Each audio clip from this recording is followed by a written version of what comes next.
سلطان ایوبی سرکار جب بستر مرگ پر تھے تو آپ سرکار زاروں قطار رو رہے تھے. اتنا روئے کہ آپ سرکار کی جو داڑھی مبارک ہے وہ آنسوؤں سے تر ہو گئی. دوستوں نے پوچھا حضور کیا بات ہے، آپ کیوں رو رہے ہیں، کیا وجہ ہے؟ آپ نے اتنی جنگوں میں حصہ لیا ہے، آپ نے اتنی مصیبتیں برداشت کی ہیں، آپ نے کافروں کی تلواروں کے سائے کے نیچے اپنے جسم کو مضبوط رکھا ہے. آپ کے جسم پر اتنے جو ہیں زخم لگے ہیں لیکن پھر بھی آپ نے کبھی درد محسوس نہیں کیا، آپ کبھی روئے نہیں. آپ نے اپنوں کو اپنی آنکھوں کے سامنے تلواروں کے ساتھ کٹتے ہوئے دیکھا ہے لیکن آپ اتنا کبھی نہیں روئے. آپ نے اپنے رشتہ داروں کو تلواروں میں خونوں مٹی میں ملتے ہوئے دیکھا ہے لیکن آپ کبھی نہیں روئے. آج کیا وجہ ہے جو آپ اتنا رو رہے ہیں؟ کیا آپ موت سے ڈر گئے ہیں؟ ایوبی سرکار فرماتے ہیں نہیں، میں موت سے نہیں ڈرا، میں بزدل بھی نہیں پڑا. میں نے بڑی مصیبتیں سہی ہیں، میں نے جنگوں میں حصے لیے ہیں، بڑی مصیبتیں برداشت کی ہیں، مجھے کبھی رونا نہیں آیا، میں کبھی رویا نہیں اور میں موت سے بھی نہیں ڈرتا کیونکہ ہم تو موت کو محبوب سمجھتے ہیں، کیونکہ موت کے ساتھ ہی ہم یار کے ساتھ ملیں گے. ہم تو موت سے محبت کرتے ہیں، اس لیے ہم تلواروں کے سائے کے نیچے اپنے سر کو رکھ دیتے ہیں، اپنے جسم کو تلواروں کے سائے میں بچھا دیتے ہیں. ہم تو تلواروں کے نیچے جاتے ہی اس لیے ہیں تاکہ شہادت نصیب ہو جائے، موت نصیب ہو جائے اور یار کے ساتھ ہمارا جو ہے وہ یار کے ساتھ ہماری ملاقات ہو جائے. برادران مکرم، آپ سرکار فرماتے ہیں یہ وجہ نہیں ہے کہ میں موت سے ڈر گیا. اب برادران مکرم اپنے دل کو تھام کر اگلی بات سنیں کہ ایوبی سرکار کیا فرماتے ہیں، میں کیوں رو رہا ہوں؟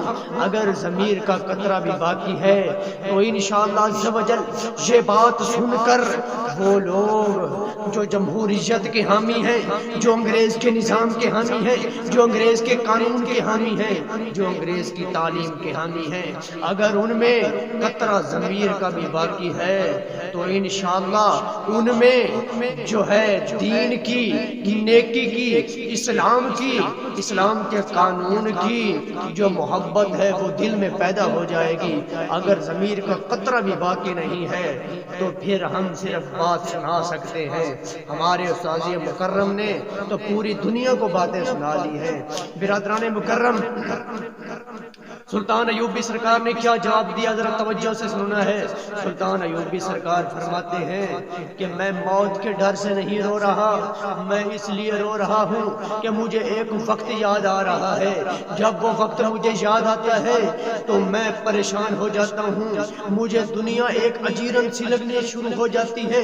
یہ دنیا میرے لیے ایک عجیب سی چیز بن جاتی ہے، میں بہت افسردہ ہو جاتا ہوں.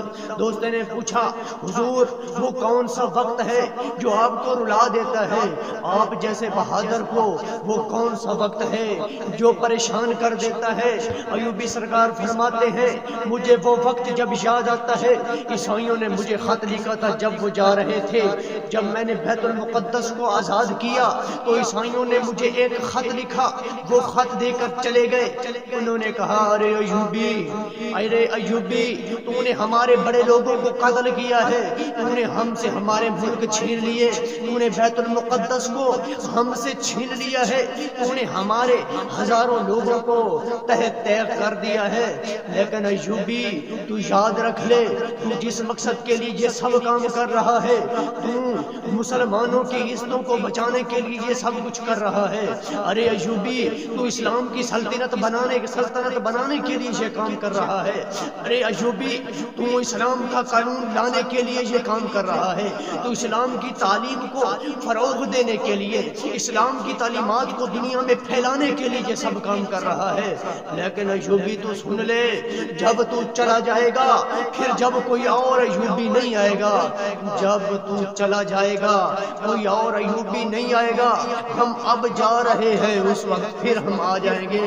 اور ایوبی تو یاد رکھ لے، ہم تیری اس قوم کے لیے، جس قوم کے لیے تو نے اتنی قربانیاں پیش کی ہیں، ارے وہ قوم جس کے لیے تو نے اپنوں کو اپنی آنکھوں کے سامنے تلواروں کی غذا بنا دیا ہے، تو نے اپنا سب کچھ لوٹا دیا ہے جس مقصد کے لیے تو اسلامی نظام قائم کرے گا، وہی قوم جس کے لیے تو اتنا کر رہا ہے.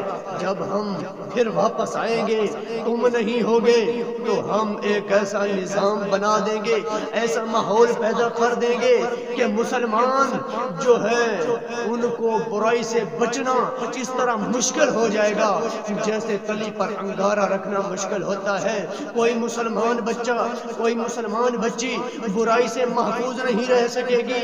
برادران مکرم، ایوبی سرکار فرماتے ہیں، انہوں نے مجھے کہا کہ ارے ایوبی، تو نے اسلام کی سلطنت بنانے کے لیے سب کچھ قربان کر دیا، یہ ماحول بنا دیں گے، ایک ایسا نظام ترتیب دیں گے کہ یہی لوگ جو مسلمان کہلوائیں گے، وہ لوگ تمہارے جس دین کے لیے، جس نظام کے لیے، وہ اسی قانون کو قتل کر ڈالیں گے اور قتل کرنے کے بعد ہمارا دیا ہوا نظام اپنائیں گے اور یہ خود ہمارا دیا ہوا نظام اپنائیں گے، ہمیں نہیں آنا پڑے گا. سلطان ایوبی سرکار فرماتے ہیں مجھے یہ بات رلا رہی ہے کہ ہمارے مسلمان، ہم نے تو اپنی جانیں وقف کر دی اسلام کے قانون کے لیے، وہ کیسے مسلمان ہوں گے، وہ کس طرح ماحول ہوگا. مجھے رلا رہا ہے کہ ایسا ماحول بن جائے گا کہ مسلمان رسول اللہ کے قانون کو، جو رسول اللہ نے پیش کیا، قانون رب تعالیٰ کا بنایا ہوا، اس قانون کو مسلمان پسے پشت ڈال دیں گے. مجھے یہ بات پریشان کر رہی ہے. آپ فرماتے ہیں مسلمان جو برائی سے اتنی نفرت کرتا ہے، وہ مسلمان بچہ اور بچی برائی سے محفوظ نہیں ہوں گے. جب یہ نظارہ میری آنکھوں کے سامنے آتا ہے تو میری جو ہے زندگی اجیرن بن جاتی ہے. میں پریشان ہو جاتا ہوں کہ مولا جب میں چلا جاؤں گا تو یہ عیسائی قوم میری قوم کے ساتھ کیا کر دے گی، حضور کی امت کے ساتھ کیا کر دے گی.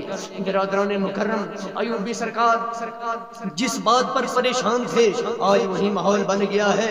آپ دیکھیں، ہم چشتیوں کے خلاف بولنے والے لوگ اپنے ضمیر کو جھنجھوڑ کر فیصلہ کریں کہ ارے ایوبی سرکار کا مشن تھا اسلام کا نظام ہو، اسلام کا قانون ہو، اسلام کی تعلیم ہو، جبکہ عیسائی کہتے تھے کہ ہم تمہارے بچوں سے، تم لوگوں سے ہی اپنا قانون چلوائیں گے اور اسلام کا نظام ان سے ختم کروائیں گے.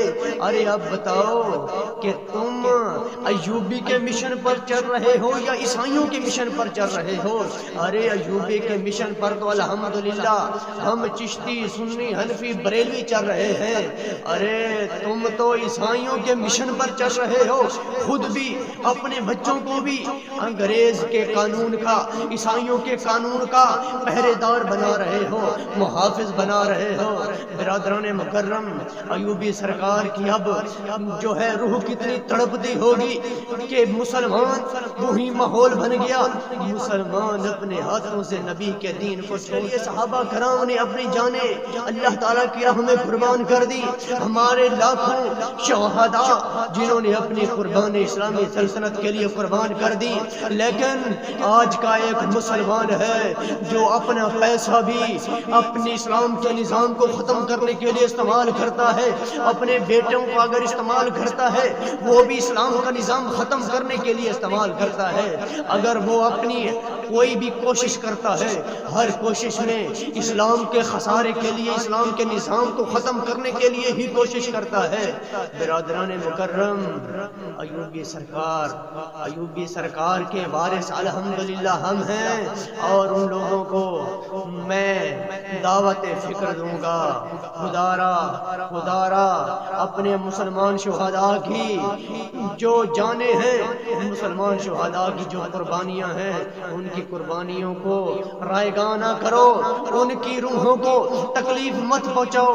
وہ کہتے ہوں گے ہم نے اپنی جانیں قربان کر دی، یہ کیسا مسلمان ہے جس مقصد کے لیے ہم نے جانیں قربان کر دی، انہوں نے اسی مقصد کو ختم کرنے کے لیے اپنا سب کچھ لگا دیا۔ قبلہ باتیں بہت لمبی ہیں، فقط آج کی جو کتابیں ہمارے بچے پڑھ رہے ہیں ان میں جتنی گستاخیاں ہیں وہ میں کبھی آپ کو دکھاؤں گا، آپ کا کلیجہ ہل کر رہ جائے گا۔ یار ہم کس طرح کے مسلمان ہیں؟ کیا مسلمان ایسی گستاخیاں برداشت کر سکتا ہے؟ فقط برداشت کرتا تو بڑی بات تھی، انہوں نے تو ان گستاخیوں کو ترقی سمجھ رکھا ہے کہ یار یہ گستاخیاں نہیں پڑھیں گے تو ترقی کیسے؟ خدا را ایوبی سرکار کی روح کو مت تڑپاؤ۔ ایوبی سرکار کتنے پریشان ہوں گے کہ جو عیسائیوں نے کہا تھا عیسائیوں نے آج وہ پورا کر۔ ہمارے بچے برائی سے محفوظ نہیں ہیں، گھروں گھروں میں ٹی وی آ گیا، اگر کوئی بچہ ٹی وی سے بچ گیا تو چھوٹے چھوٹے بچوں کے ہاتھوں میں موبائل دے دیا۔ پھر اگر ہم شہروں میں گئے ہیں، شہروں میں جگہ جگہ پہ ننگی عورتوں کی تصویریں لگی ہوئی ہیں، پھر ہمیں پولیو کے قطرے پلا دیے گئے جو گرم ہیں، جو آدمی کو وقت سے پہلے عورت اور مرد کو بالغ کر دیتے ہیں، پھر ایسی گرم غذائیں آ گئی، پھر برائلر جیسی غذا آ گئی جو شہوت کو بھار دیتی ہے، جو گرم کر دیتی ہے، پھر آگے اسباب بھی پیدا کر دیے ہیں۔ برادران مکرم، ایک وقت تھا جب اسلام کا نظام ہوتا تھا، اسلام کی حکمرانی ہوتی تھی، اس وقت برائی کرنا اتنا مشکل ہوتا تھا جیسے تلی پر انگارہ رکھنا مشکل ہے۔ کیوں؟ اس وقت برائی کے اسباب بھی نہیں ملتے تھے اور برائی کا موقع بھی نہیں ملتا تھا۔ بلا آج بھی اگر اسلام کا نظام آ جائے، اگر اسلام کا قانون ہو، اسلام کی تعلیم ہو، اسلام کی تعلیم ہوگی تو قانون ہوگا نا۔ اب ہم نے اسلام کی تعلیم ہی چھوڑ دی تو قانون کہاں سے ہوگا؟ اگر اسلام کا قانون ہو تو پھر وہی وقت آ جائے گا کہ مسلمانوں کا برائی کرنا اتنا مشکل ہو جائے گا جیسے تلی پر انگارہ رکھنا ہے۔ اور وہ جو عیسائیوں نے بات کی تھی، وہ بات ان کا جو نظریہ تھا اور وہ جو چاہتے تھے، وہ اگر ہم ان کے مقصد کو ختم کرنا چاہتے ہیں تو پھر ہمیں تعلیم رسول کو اپنانا پڑے گا، انگریز کی تعلیم کو چھوڑنا پڑے گا۔ برادران مکرم، آج تو ایسے وقت میں ہم آ گئے ہیں جیسے عیسائیوں نے کہا تھا ہم ایسا ماحول بنا دیں گے کہ آج برائی سے بچنا اتنا مشکل ہو گیا ہے جیسے تلی پر انگارہ۔